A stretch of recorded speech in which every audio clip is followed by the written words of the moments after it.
দাজ্জাল যখন বের হবে তখন তার অনুসারীরা কারা হবে, এটা নিয়ে সবার মাঝে প্রশ্ন রয়ে গেছে, কিন্তু এর উত্তর রয়েছে হাদিসে।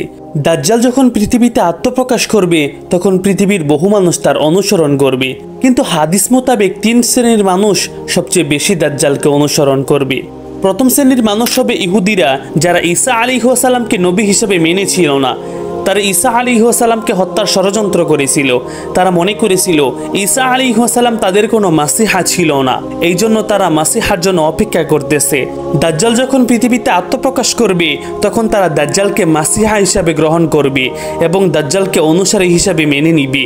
দ্বিতীয় শ্রেণীর মানুষ হচ্ছে একদল নারী, যাদেরকে পুরুষেরা তাদের স্ত্রী, মা, বোন এবং কন্যা সন্তানদেরকে ঘরে আটকে রাখবে, কিন্তু তাদেরকে আটকে রাখতে পারবে না।